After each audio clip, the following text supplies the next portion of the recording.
The Vanished Colony, The Mystery of Roanoke Island, Art 1. The island that swallowed a colony. In the dim stillness of the late 1500s, when the world was still wide and full of blank, uncharted spaces, a small wooden ship approached the shores of what would one day become North Carolina. The ship carried English settlers, men, women, and children, all with a single dream: to build a new life on the far edge of the known world. The year was 1587, and this would be the beginning and the end of the first English colony in America. They called it Roanoke. The sea wind that greeted them was warm, laced with salt and pine. For a moment, the colonists must have believed they had found paradise, but the Atlantic was a deceptive friend. Behind the calm, there was a quiet warning, a rhythm that seemed to whisper that not all who came here would be found again. At that time, England was desperate to prove itself a global power. Spain ruled the seas with its vast empire, and Queen Elizabeth I needed her own mark upon the world. Colonization wasn't just ambition, it was survival. And so, with royal blessing, Sir Walter Raleigh sent an expedition to the New World, to Roanoke Island, led by Governor John White. White was not a soldier or a conqueror. He was an artist, a dreamer, a man who painted the world more than he fought it. Among the settlers was his daughter, Eleanor Dare, and her husband, Ananias Dare. Eleanor was pregnant during the voyage. In August of 1587, she gave birth to a baby girl, Virginia Dare, the first English child born in America. For a moment, it seemed like history was smiling upon them. But the smile would not last. The island itself was strange, humid, isolated, surrounded by thick forest and marsh. The native tribes nearby, like the Croatoan, were wary. They had seen explorers before, men who came with gifts but left behind disease and death. At first, the English tried to make peace. They offered trade and friendship, but misunderstandings grew quickly, and hunger grew even faster. Their supplies were running low. The soil was sandy, unkind to crops. Every night, the cries of wolves and the endless rustle of trees reminded them how alone they were. Governor White decided he had no choice. He would return to England for help. He promised his daughter, his granddaughter, and the settlers that he would come back quickly with supplies. He left Roanoke in August 1587. He would not return for 3 years. England was at war. The Spanish Armada loomed, and no ship could safely cross the Atlantic. White begged for passage, but the Queen needed every vessel for defense. By the time he finally returned in 1590, the colony, and everyone in it, was gone. The settlement was silent. Cabins stood empty, weather-beaten, swallowed by vines. There were no signs of struggle, no graves, no bodies. The only clue was carved into a post: Croatoan. White believed it meant they had moved to Croatoan Island, now called Hatteras, where a friendly tribe lived. But a storm struck before his men could search. Their ship nearly wrecked, and they turned back toward England. He never found them. No one ever did. The lost colony of Roanoke became one of America's oldest mysteries. What happened to the 115 men, women, and children who vanished without a trace? Some said they were killed by hostile tribes. Others believed they tried to sail home and were lost at sea. A few whispered that they had joined the natives, or that something far older than man had claimed them.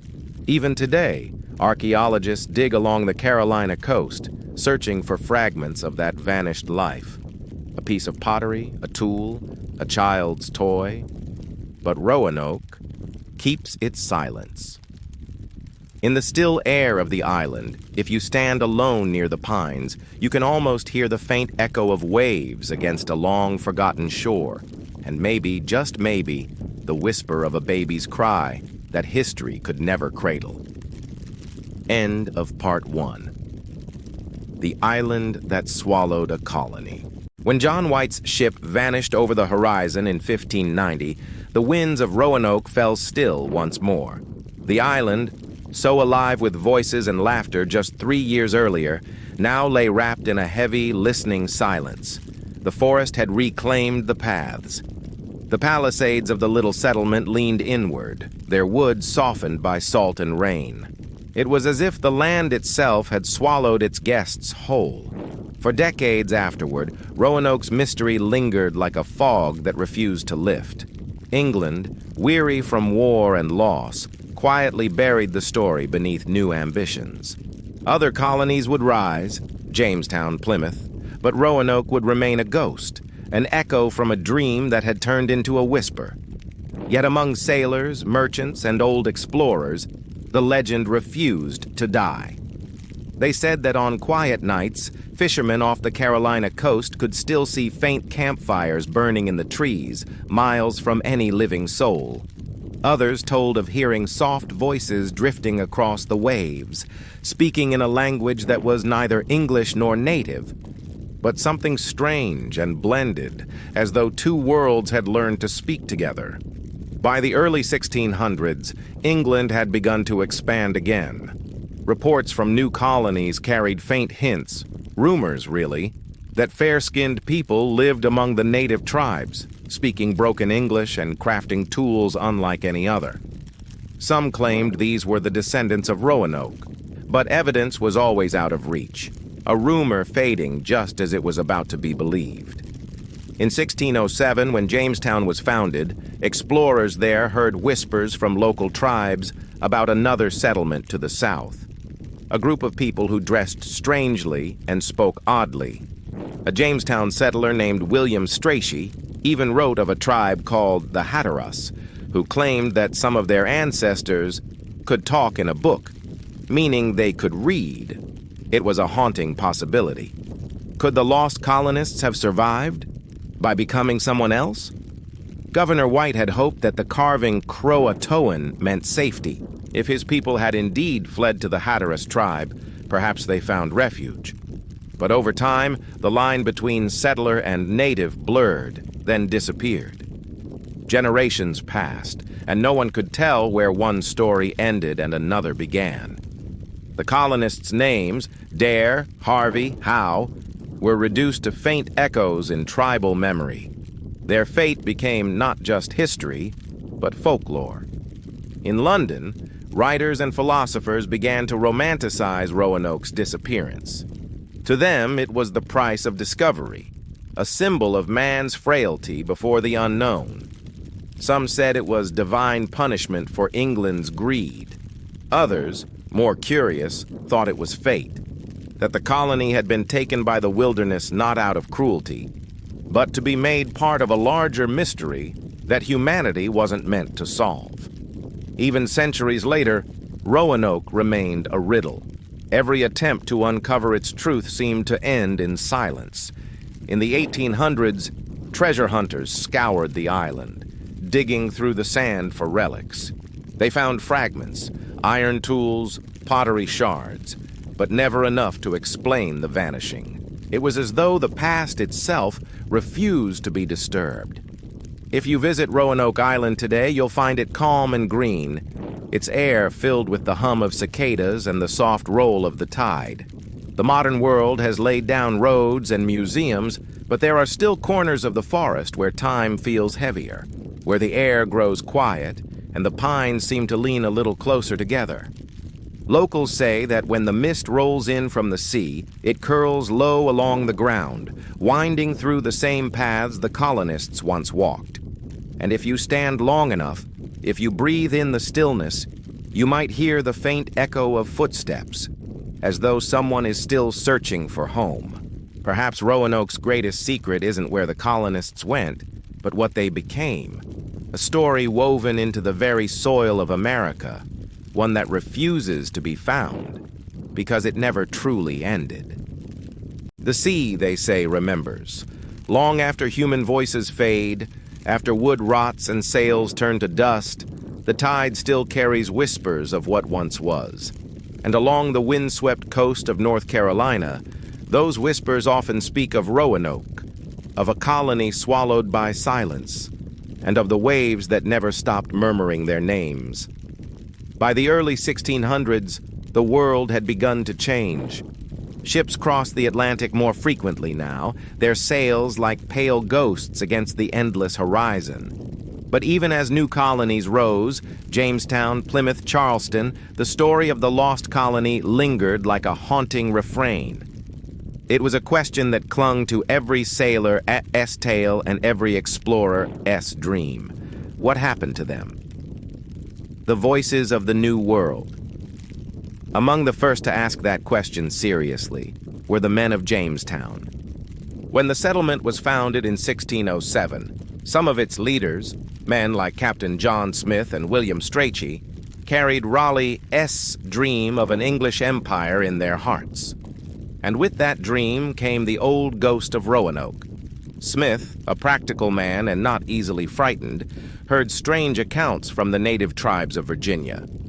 They spoke of fair-haired people living far to the south, among the Croatoan and Hatteras tribes, who used iron tools and spoke in a tongue unfamiliar to the forest.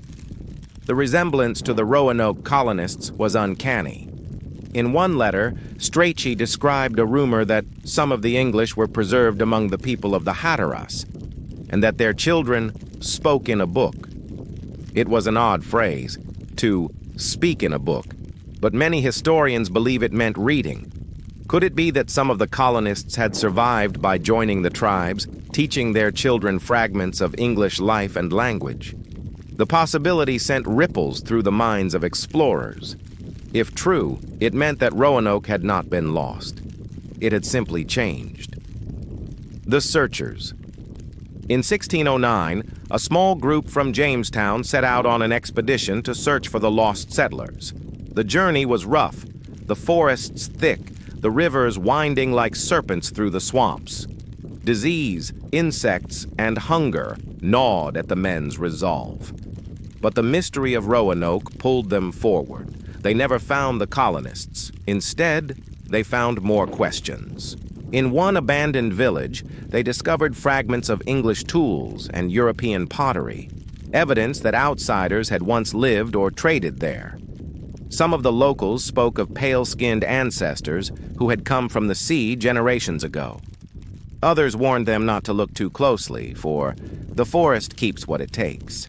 One explorer later wrote in his journal that the silence of those woods felt alive, as though the trees themselves were listening. The deeper they went, the more the forest seemed to close around them. He wrote, "The wind carried voices that were not of man nor beast, but something between." By the time they returned to Jamestown, they were half-starved, sunburned, and shaken, but not enlightened. The question of Roanoke remained unanswered, more legend than truth. The ghost colony in the English mind. Back in England, the mystery took on a life of its own. Pamphlets, letters, and tavern tales retold the story of the vanished settlers. Some made it a tragedy. Brave souls lost to the cruel wilderness. Others turned it into a warning, a punishment from God for England's arrogance. By the mid-1600s, the lost colony had become folklore. Sailors claimed to see ghostly lights flickering along the Carolina coast, said to be the souls of the settlers searching for home. Superstitious fishermen avoided the area, calling it the drowned shore. The Puritans, ever cautious of divine wrath, whispered that Roanoke had been cursed, that the settlers' sin was pride, and the forest their purgatory. Some even believed that Virginia Dare, the first English child born in the New World, had grown into a spirit of the woods, half woman, half white doe, forever wandering the island. The story was retold across generations, blending truth with myth until they were indistinguishable. Fragments of evidence centuries passed, and America grew from colony to nation. Yet Roanoke's mystery refused to fade. In the 1800s, amateur archaeologists began to dig through the sandy soil of the island, uncovering small relics, a ring engraved with a Tudor-style pattern, the remains of iron tools, and shards of pottery. None of it proved survival, but none of it ruled it out either. Then, in the early 1900s, A farmer near Edenton, North Carolina, claimed to have found a strange stone inscribed with Old English writing. It appeared to be a message from Eleanor Dare, John White's daughter. The so-called Dare stones told a heartbreaking story of hunger, of disease, of death. They claimed that most of the settlers had died and that only a few had escaped inland. For a time, the world was captivated, but when more stones began to appear, conveniently close to towns with suspiciously modern spelling, scholars declared them forgeries. Still, the original stone, the first one found, remains disputed to this day. If it was real, it could be the last message of a vanished people. The tide never sleeps.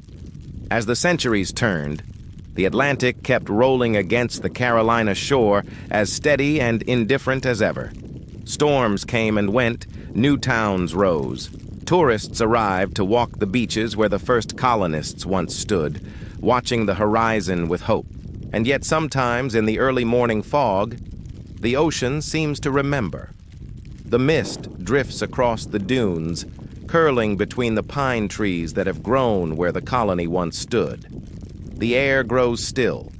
The world feels older. Local legend says that if you walk those shores at dawn, when the tide is low and the sea foam is soft beneath your feet, you might hear faint footsteps following behind you. And if you stop and listen long enough, you might hear voices, soft, overlapping, speaking a language you almost understand. Some say they're only the waves. Others say they're the echoes of a promise, of a man who swore to return, and of a people who waited until their voices faded into the sea. Roanoke remains America's first great unsolved mystery, a story written in water, erased by time, but never forgotten. Every generation that hears it adds its own verse, its own question. Perhaps that is the true legacy of the lost colony.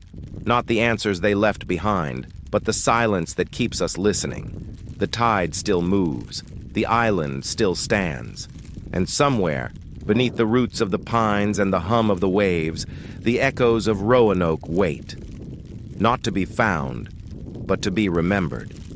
The story of Roanoke might have faded into dust, a lost colony buried by the centuries, if not for one name that refused to vanish: Virginia Dare. Born in 1587, she was the first English child in the New World, a symbol of hope, a promise that England could plant its future in a foreign land. But as her colony disappeared into silence, her name transformed from history into legend, from a child of flesh and blood into a ghost of myth. By the time the 1600s turned into the 1700s, the settlers' fates had become folklore whispered along the Carolina coast. And at the center of every whisper stood Virginia Dare, no longer a baby in a cradle, but something timeless, mysterious, and perhaps cursed. The birth of a legend. Long after the colony vanished, native tribes along the Outer Banks began telling stories about a white doe, a creature so beautiful, so strange, that even hunters lowered their bows when they saw it. The doe's eyes, they said, were sorrowful, like a spirit that had seen too much. When European settlers heard the tale, they connected it to the legend of Roanoke. They said the doe was Virginia Dare, transformed by a spell or a curse, forever doomed to wander the island where her family vanished. One of the earliest written versions came in the 1700s. A story passed through generations of colonists and sailors. It told of how a native shaman, jealous of the peace between his tribe and the English settlers, cast a spell that turned Virginia into a white doe. Her spirit would forever roam the forests, searching for her lost people. It was a sad, beautiful story, the kind that America's new settlers loved. A tale of innocence turned to sorrow, a story of hope swallowed by the wild. The poet's voice. Centuries later, in the 1800s, the legend of the white doe was reborn through poetry. A Southern writer named Sally Southall Cotton published The Legend of the White Doe in 1901, retelling Virginia Dare's fate in the style of a tragic epic. In her version, Virginia grew into a young woman of extraordinary beauty. She was kind, gentle, and beloved by both her people and the Croatoan tribe who had sheltered them. But jealousy and war brewed in the shadows. A rival chieftain, angry at her tribe's friendship with the English, cursed her, transforming her into a ghostly deer. Cotton's words turned folklore into something divine. Pure as the snow on the mountains high, her spirit walks where her people lie. The legend struck deep in the imagination of the American South. Artists painted the white doe under moonlight, standing among the ruins of the colony, her coat glowing like silver mist. For many, she became a symbol of innocence lost, of a dream that never found a home, symbol of a nation's soul. But there was more to the story than beauty and sorrow. For Americans in the 1800s, Virginia Dare became a symbol of identity, the first child of America, born between two worlds, English by blood but American by fate. Writers and historians began to use her legend to speak about transformation, how the old world had been reborn into the new. They said that just as Virginia was changed by the wilderness, so too was the spirit of Europe changed by the untamed land across the sea. The white doe became not just a ghost, but a metaphor. Her wandering reflected the way America still searched for its place in history, between its European roots and its wild, mysterious frontier. But folklore has a way of turning beauty into unease. And for every story of grace and purity, there were darker versions. Tales whispered by firelight, where the white doe's eyes glowed red, and her cry in the night foretold storms or death. Between faith and fear, in the 19th century, local fishermen and farmers along the Outer Banks claimed to have seen her. They described a snow-pale deer darting across the dunes under moonlight, vanishing into mist before a shot could ever strike true. Some believed the deer was a harbinger, a warning spirit that appeared before hurricanes. Others said it was a guardian, protecting the island from trespassers and greed. But perhaps the most haunting version came from an old Hatteras family who claimed that every seventh generation, one of their daughters dreamed of a girl in white, standing at the edge of the forest, her hair shining like sunlight on water, whispering, "Remember me." Even skeptics found it difficult to dismiss the power of the legend. The story of the white doe wasn't about proof. It was about presence. It was a reminder that the past still lived in the land, in the trees, in the wind that howled across the empty beaches of Roanoke Island. The archaeologist's dream. By the 20th century, scientists began searching again, not for a spirit, but for evidence. Archaeologists dug near Dare County, tracing old paths, comparing artifacts, and studying DNA links among the native tribes. They found small clues, fragments of English ceramics, a gun lock, pieces of copper, objects that might have belonged to the colonists. But the deeper truth stayed hidden. Still, many of those researchers admitted something quietly. Standing on the island, especially at dusk, felt different. The air was heavy, still. The forest whispered in a rhythm that seemed almost like breathing. One archaeologist, working near the supposed site of the old fort, wrote in his diary, "The wind moves through these pines as though speaking. I feel watched, not in fear, but in remembrance. This place remembers. The legend lives on today. Roanoke Island is calm, a place of museums and tourists, of quiet beaches and summer storms. But when the fog rolls in from the Atlantic, the island seems to step back in time. The air grows cool, the light fades to silver, and if you walk alone along the old paths, you might catch sight of a pale shape between the trees. Something graceful, fleeting, watching you with eyes full of ancient sorrow. Is it only a deer? Or something older? Something that refuses to die because it was born from both hope and heartbreak? The story of Virginia Dare still breathes through the Carolina winds, a reminder that history isn't always written in ink. Sometimes it's written in whispers, in footprints lost to the tide, and in the soft echo of a legend that refuses to fade. When John White stepped onto the silent sands of Roanoke Island in August 1590, he expected life, laughter, smoke from cooking fires, the smell of fish and corn drifting through the humid air. Instead, he found only wind and emptiness. The houses were dismantled, the fort half collapsed, the settlement eerily deserted.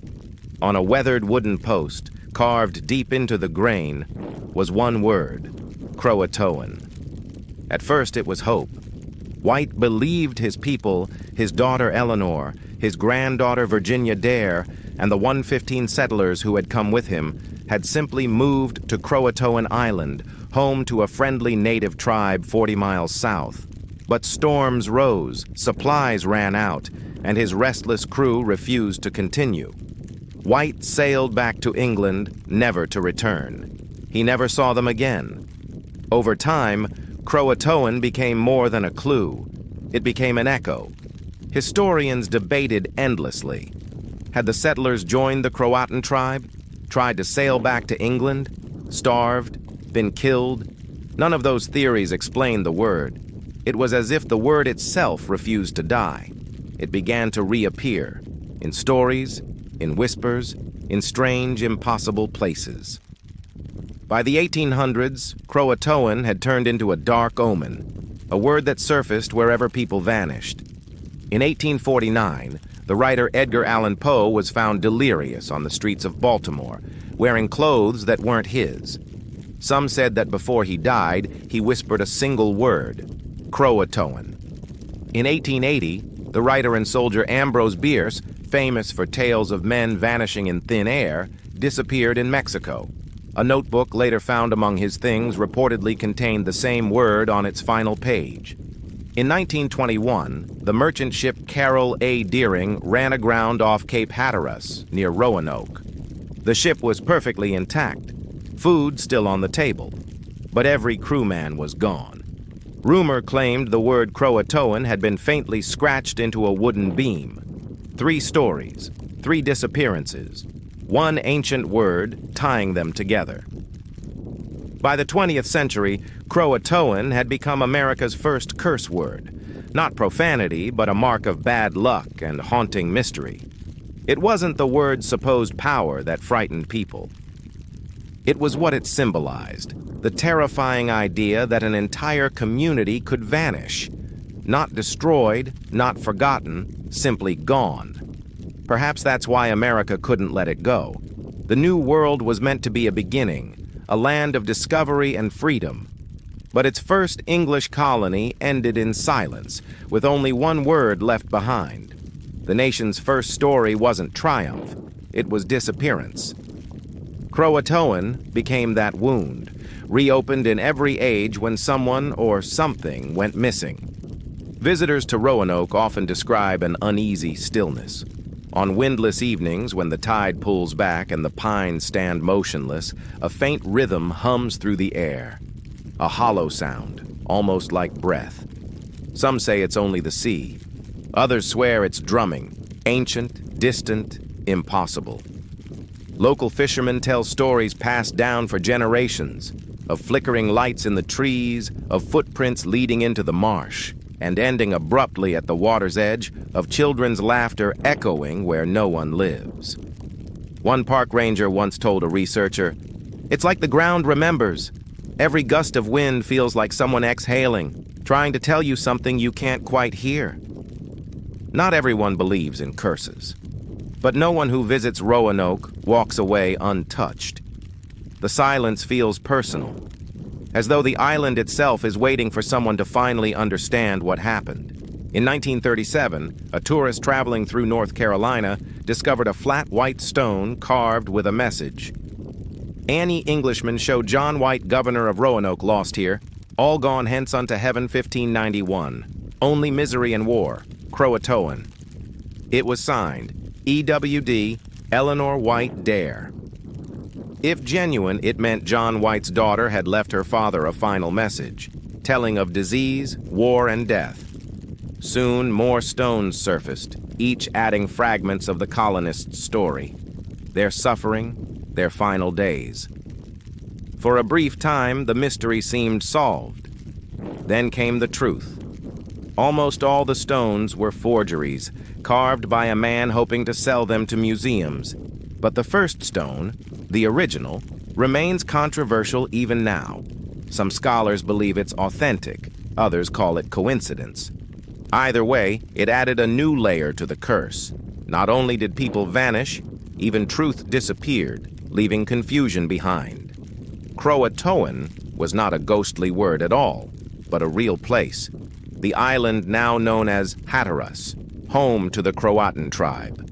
Modern archaeologists have found English tools and pottery fragments there, suggesting that at least some colonists survived and joined the tribe. Logic, it seems, should have solved the riddle. Yet the mystery refused to die. The facts were never enough. The feeling remained that Roanoke's people hadn't just died, but dissolved, fading into the air like mist. Psychologists call this a collective haunting, when an entire culture inherits a fear it cannot name. Croatoan became America's first collective ghost story. Each generation reshaped it to reflect its own anxieties. For the Puritans, it was divine punishment. For Enlightenment thinkers, nature's revenge.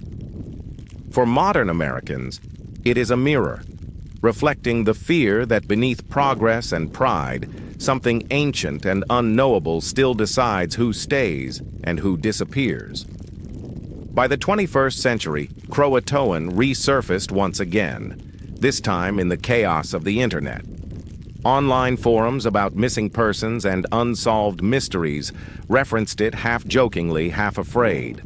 One viral photo showed an abandoned house deep in the woods, the word Croatoan spray-painted across its wall. The caption read, "The word that marks the vanished." Movies, novels, and television revived it too.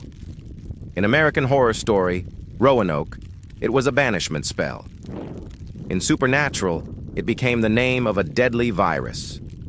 Yet, through all these retellings, one truth endured. Croatoan represented the same fear, that humans are not in control, that something older and darker still decides our fate. It's no longer just a historical puzzle, it's a cultural symbol, a single word that connects past and present through loss. When John White first saw Croatoan, it was carved into wood. Centuries later, it's carved into America's imagination. It has transformed from a place to a mystery to a mirror of the human condition. It reminds us that every civilization begins with disappearance. The lost colony wasn't an ending, but a beginning. The first American myth, where fact and folklore blurred like footprints washed by the tide. Maybe the colonists themselves became part of that blur. Not dead, not alive, but existing in memory, in whispers carried on salt wind. Every sigh through the Carolina pines, every shimmer of moonlight on the marsh, feels like their voice murmuring, "We were here." Stand at the edge of Roanoke Island at dusk, when the sun melts into the sea and the crickets fall silent. The air feels heavier, the shadows deeper. It's not horror you feel, it's recognition. You're standing on the first ghost story of a nation, the place where history turned to legend, and language itself became haunted. If a sudden breeze stirs the grass beside you and a faint sound rises, not quite wind, not quite words, don't be afraid. It's only the island breathing. And somewhere, carried softly across 400 years, one word still lingers. Ancient, endless, unanswerable. The story of Roanoke did not end with the lost colony. It lingered, not as a fact, but as a feeling. A quiet unease that followed the settlers westward across forests, mountains, and endless plains. It was as though the shadow of that vanished village had slipped into the bloodstream of a young nation, invisible but alive, pulsing beneath the surface of every American dream. From the moment the first settlers disappeared, a pattern began to form. Discovery, hope, hardship, and silence. Every time Americans pushed into the unknown, they carried with them that first ghost, the whisper of Croatoan, the reminder that even the brightest fire can fade to ash. By the 1600s, the New World had become a patchwork of fragile colonies. Jamestown struggled with famine and disease. Plymouth faced a winter so brutal that graves outnumbered houses, and yet, despite it all, people kept coming, drawn by faith, greed, or the simple dream of beginning again. But behind every beginning lay a quiet terror. What if we vanished too? In sermons, preachers warned their flocks to remain pure or face God's wrath. In letters home, colonists whispered of forests that speak and rivers that swallow. Even when the settlement survived, their minds remained haunted by the ones that hadn't. The ghost of Roanoke was never exorcised. It only changed its shape. It became the flicker in the firelight, the creak in the empty cabin, the echo in the night that no one could explain. A century later, in 1692, the same invisible fear resurfaced, this time in the small Puritan town of Salem, Massachusetts. The settlers there were children of the wilderness, isolated and anxious, living at the edge of the known world. They saw the devil in the trees, witches in the dark, and signs of judgment in every misfortune. And so, when hysteria came, it spread like smoke through dry wood. Neighbors accused neighbors, friends turned against friends, and before the summer ended, 20 innocent people were dead, hanged or crushed beneath stones. If Roanoke was a story of disappearance, Salem was its mirror, a story of fear so powerful it consumed the living instead. The Puritans were not haunted by ghosts.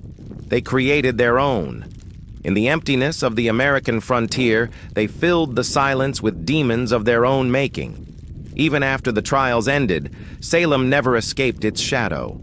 The forests remained dark, the wind still carried whispers, and the lesson of Roanoke deepened.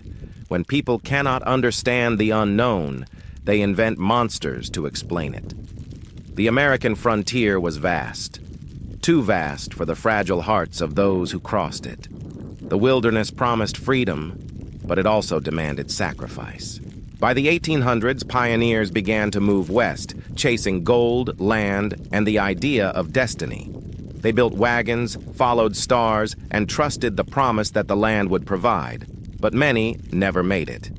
Snowstorms, hunger, and isolation took them, just as the forest had taken Roanoke. And with each tragedy, the legend of the vanishing settlers grew stronger. The most famous of these stories was the Donner Party, 1846. 87 people left Illinois in search of California's sunshine. They found instead snow taller than houses and a winter that refused to end. By spring, nearly half were dead.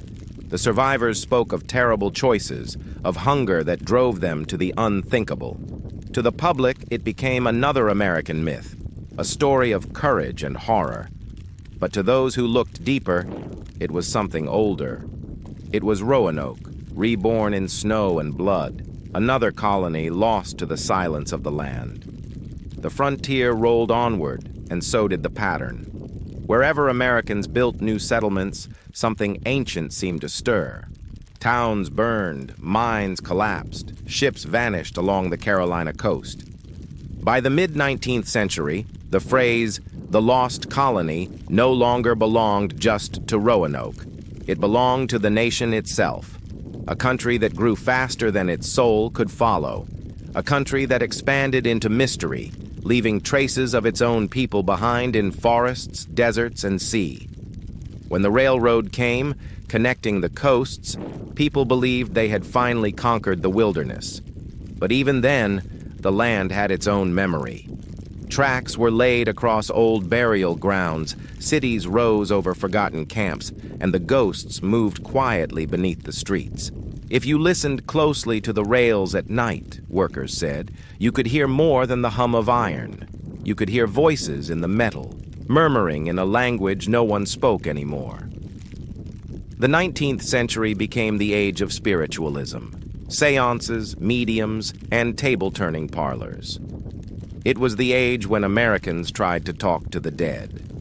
And in that movement, you can feel the echo of Roanoke once more, the longing to speak with those who vanished, to bridge the gap between what is known and what is gone.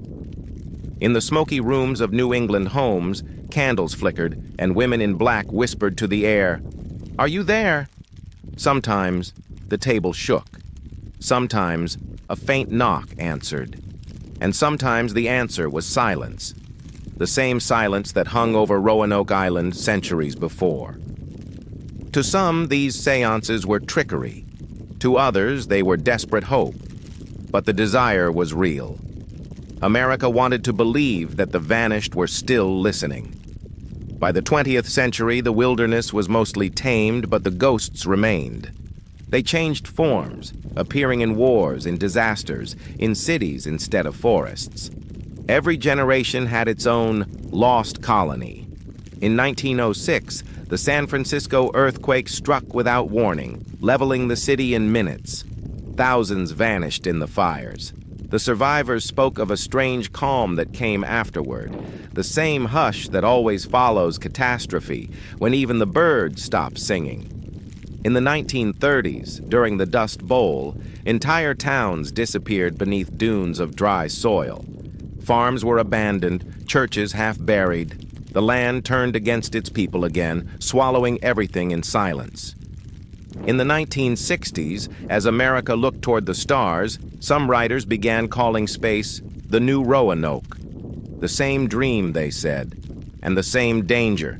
To step into the unknown is always to risk disappearance.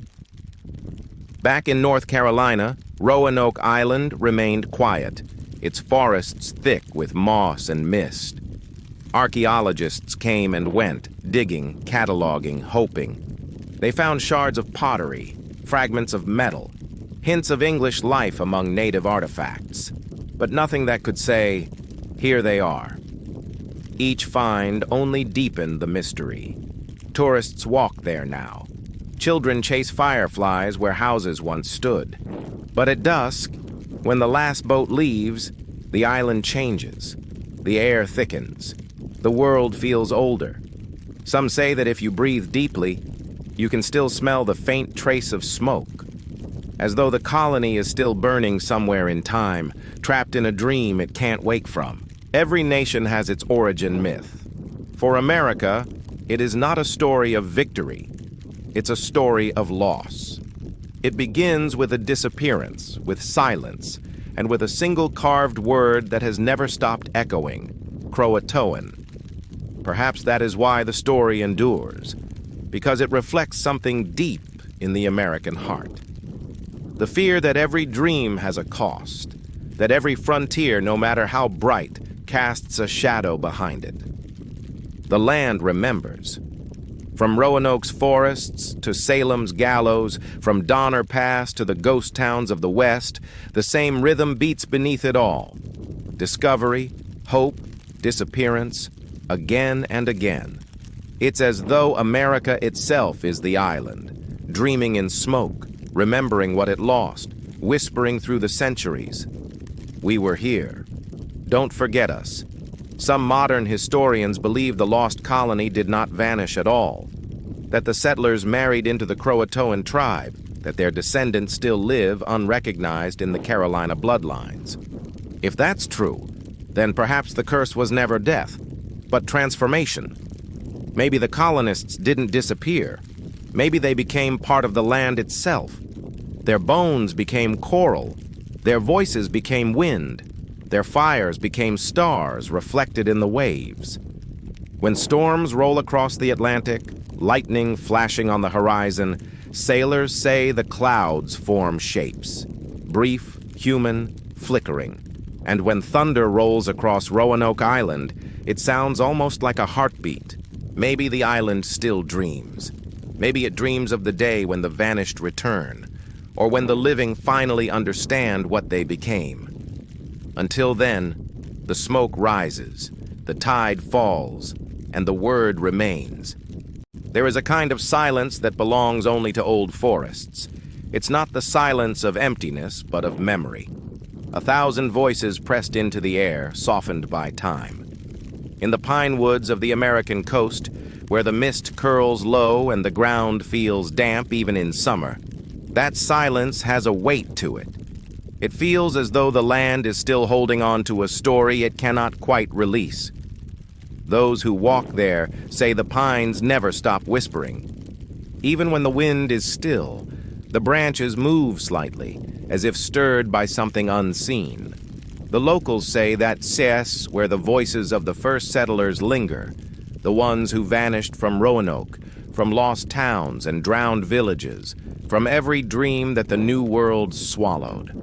They have no faces now, no language left, only sound. The forest hums their names until morning. When explorers returned to Roanoke Island in the early 1600s, they found only emptiness. Houses were stripped of walls, overgrown with ivy and moss. The word carved into the post, Croatoan, became a mystery that refused to die. Centuries later, archaeologists would find fragments of pottery, pieces of armor, English nails, even a broken crucifix.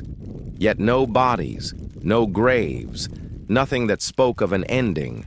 It was as if time had been erased, and so the forests learned to hold secrets.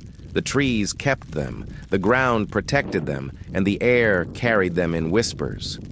It became part of the American soil, this idea that things can vanish without truly being gone. By the 19th century, people no longer thought much of the lost colony, but they still felt it. It was there in ghost towns that appeared after gold rushes ended.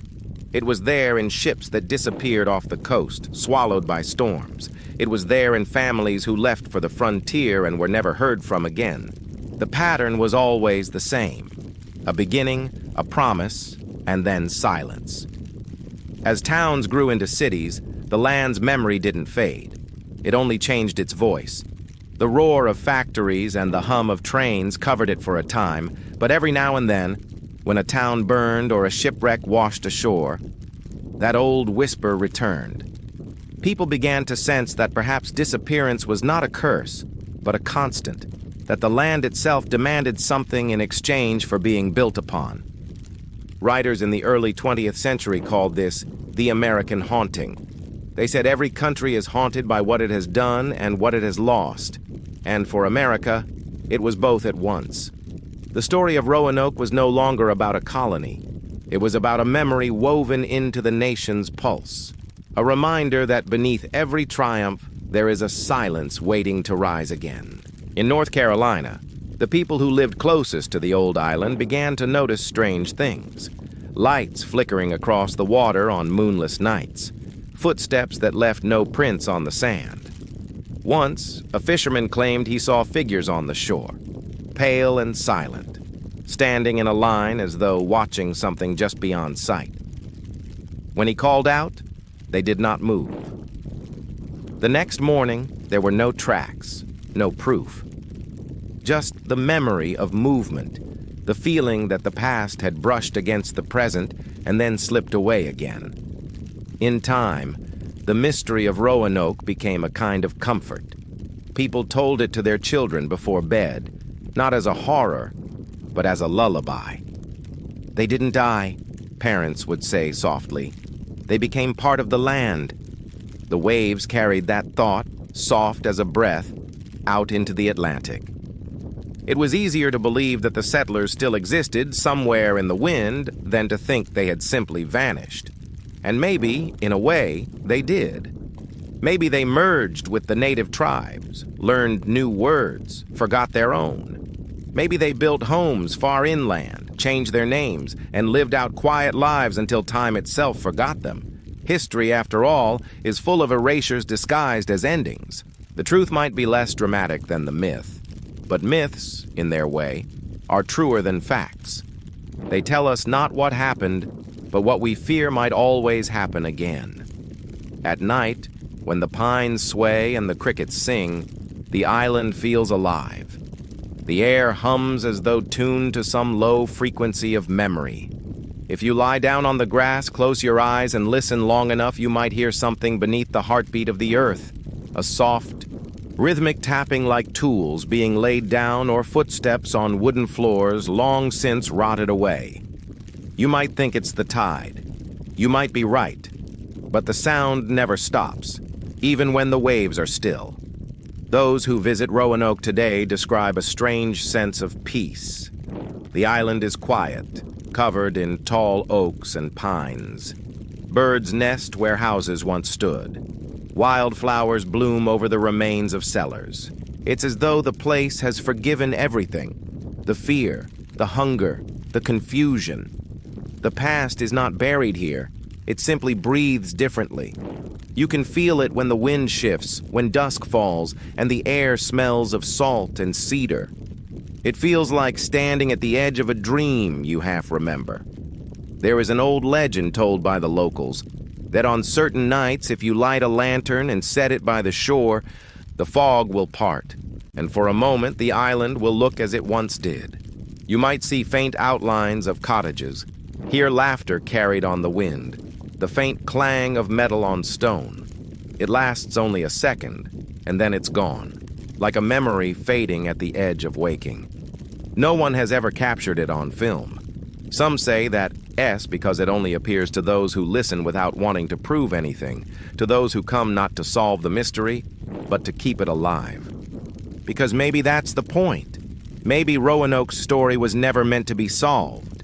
Maybe its purpose was to remind us that not everything must end in explanation. Some things are meant to remain suspended, half history, half dream.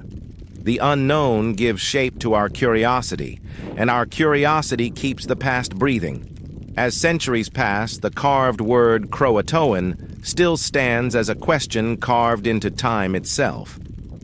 Historians debate it, storytellers reinterpret it, tourists photograph it, but the island doesn't care.